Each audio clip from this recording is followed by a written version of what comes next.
The 26th of May in 1964. London waits to welcome the President of the Republic of the Sudan, His Excellency General Ibrahim Abboud. The first state visit ever paid to Britain by a President of the Sudan. At Victoria Station, Her Majesty Queen Elizabeth II, with members of the royal family, waits to greet the President, due to arrive by train from Gatwick Airport outside London. Among the distinguished people also gathered to welcome him are the Prime Minister, Sir Alec Douglas-Home, the Foreign Secretary, Mr. Butler, and the Lord Mayor of London.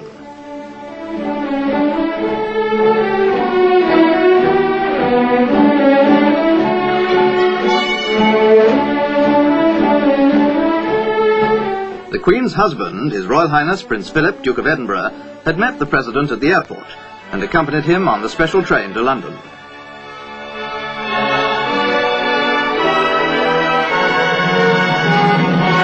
The Queen presented her aunts, the Princess Royal and Princess Marina, Duchess of Kent, and her uncle, the Duke of Gloucester.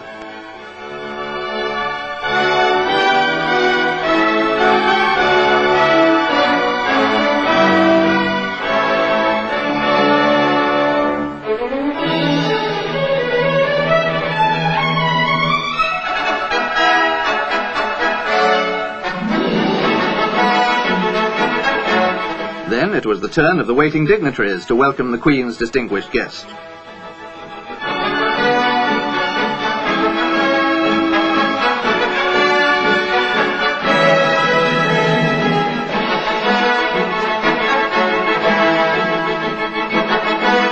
Outside the station, in the gaily decorated streets, crowds waited to cheer the President, while a salute of 41 guns was fired in his honour.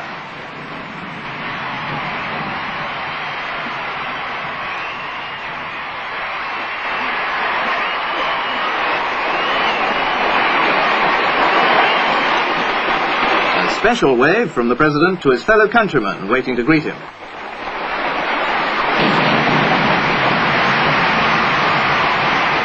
Followed by the members of their suites, the President and the Queen were accompanied by a sovereign's escort of household cavalry as they drove to Buckingham Palace, the Queen's London home.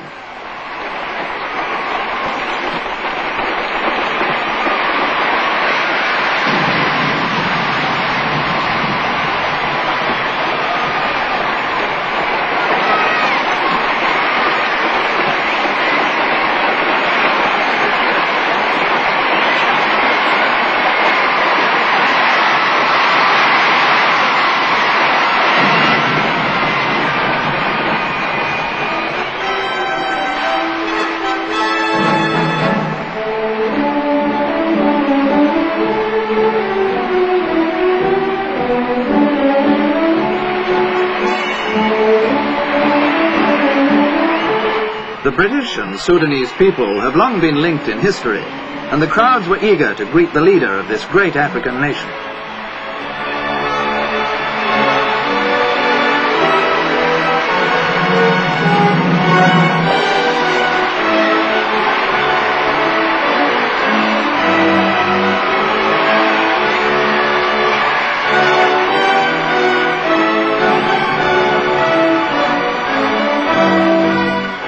Later that day, the President visited Westminster Abbey, where Britain's sovereigns have been crowned for nearly 1,000 years. He was welcomed by the Sub-Dean, who escorted him into the great church.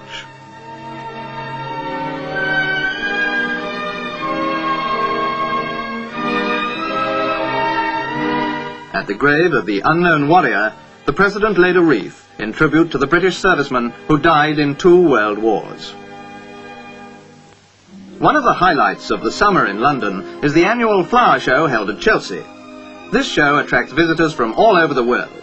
On the second day of his visit, the President, who is keenly interested in all forms of horticulture, was able to see some of the new strains of flowers produced by Britain's growers, as well as mass displays of all kinds.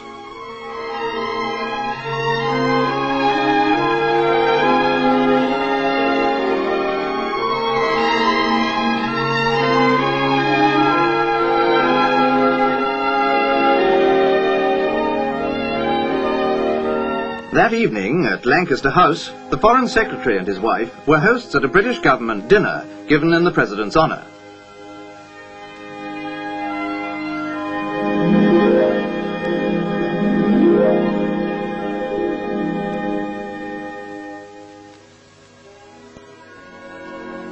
Later, the same night, the President travelled north to Edinburgh, capital of Scotland.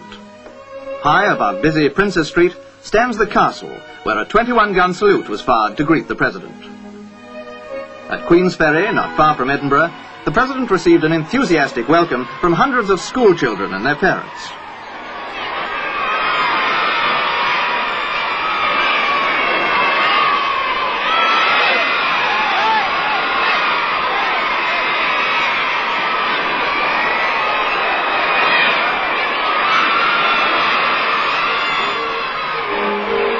From Queensferry, it's only a short distance to the new Forth Road Bridge, now under construction alongside the famous Forth Railway Bridge. When complete, the road bridge will provide a new highway from Edinburgh to the north of Scotland. It'll be the longest bridge in Europe and the fourth longest in the world. The President spent some time looking at the structure and talking to some of the men working on it.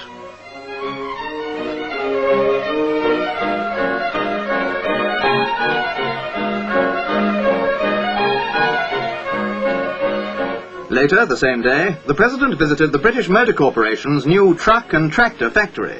4 years ago, this site was open land. Today, the factory makes 40,000 vehicles every year.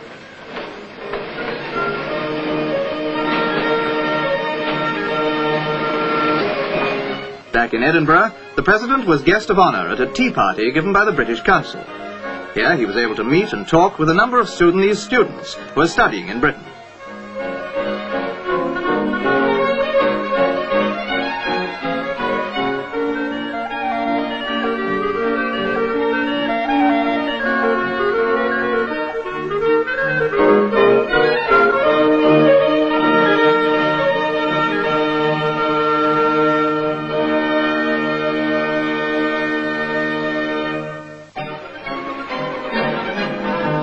In Glasgow, the largest city in Scotland, an extensive redevelopment scheme is in progress. Old buildings are being knocked down to make way for modern homes. Some of Britain's foremost architects are designing buildings for this new area.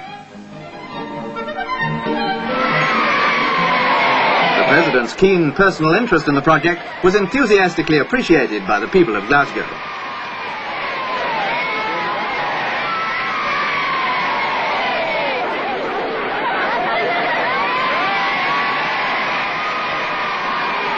Although Glasgow is a huge industrial city, it stands close to some of the most beautiful scenery in Scotland. A fine way to enjoy it is to take a steamer across Loch Lomond, one of the most famous and lovely stretches of water in Britain.